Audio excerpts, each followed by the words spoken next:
You know, I hope that Austin Police Chief Art Acevedo isn't behind this. He claims he's a conservative. He grew up in communist Cuba. He's from Los Angeles, Highway Patrol.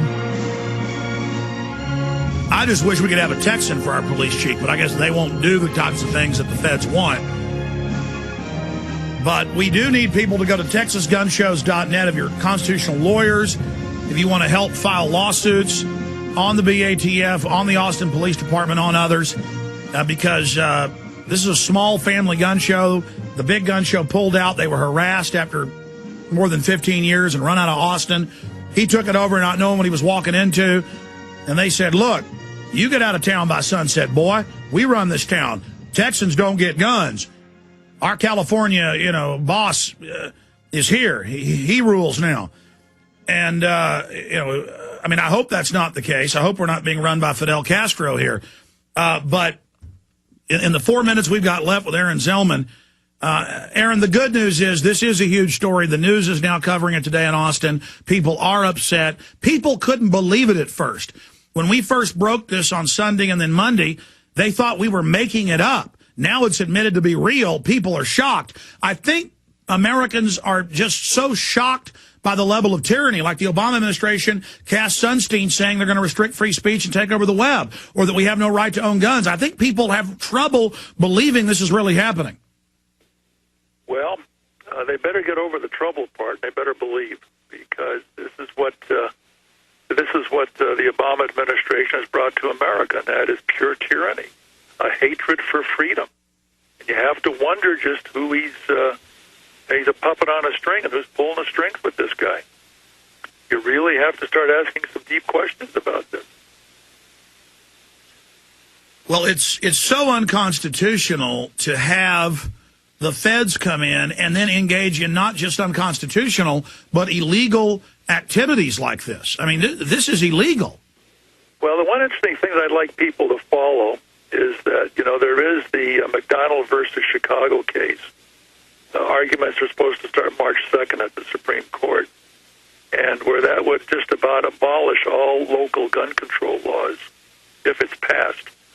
And so I would encourage people to follow that case. And on our website, we do have a brief that JPFO filed, an amicus curiae brief. That people briefly tell folks about that case, briefly. Well, briefly, it's about the city of Chicago. There's an elderly man there named McDonald who lives in a high-crime area. He wanted to own a handgun to defend his life. City of Chicago said, no, you can't do that. They've been saying no to people for a long time about the ownership of handguns. So the case found its way to the Supreme Court.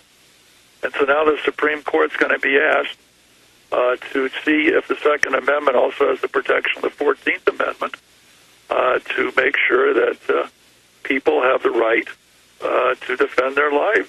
Sounds silly, but that's what this case is about. The people have a right to own guns to defend their lives. How about we take the police guns in Chicago? Oh, no, they've got to protect themselves, but we can't protect ourselves. Well, that's pretty much what it boils down to. That's why this case is very important. Again, I would encourage people to come to our website, jpfo.org, and they can read the case. They can download the file and share it with others. But people need to start paying real close attention to this case. The Obama administration is absolutely opposed to it, because it'll take power away from those who hate the Second Amendment.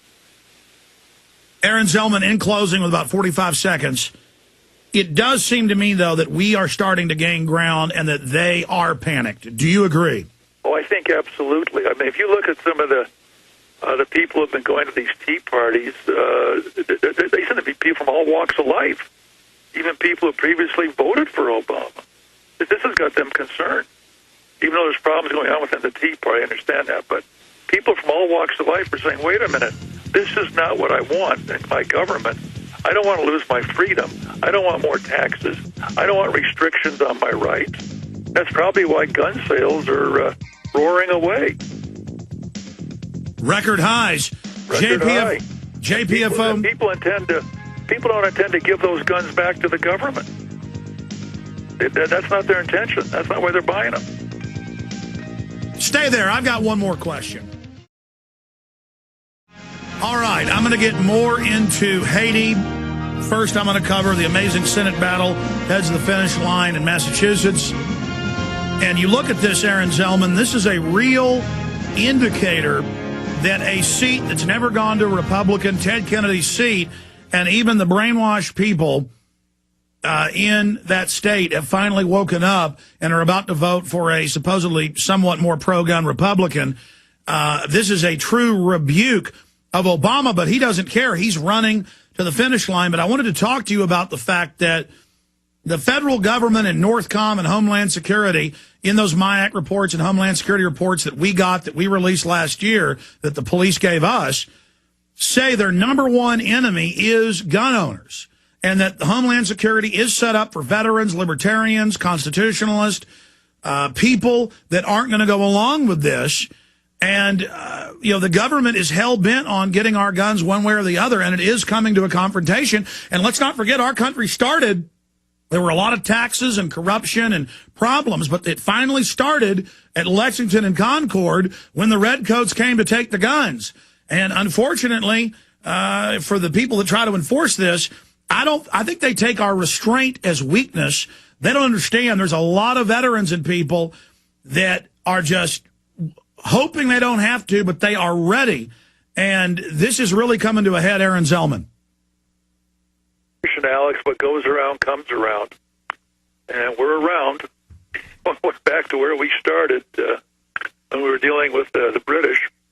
I would like to draw people's attention to something. Maybe this will be a wake-up call to all of your listeners. But we ran a poll on our website about, will the U.S. military confiscate guns from the American people? The results were astounding, and so were the comments. Almost 2,000 people voted. We have over 63 long comments from both veterans and non-veterans and active duty people. And let me just give you some numbers. This should shock people. Only 7% of the people who voted said that the government would not shoot Americans to take their guns. 7%.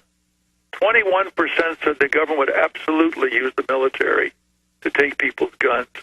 30% said that many of the military would follow orders to take people's guns.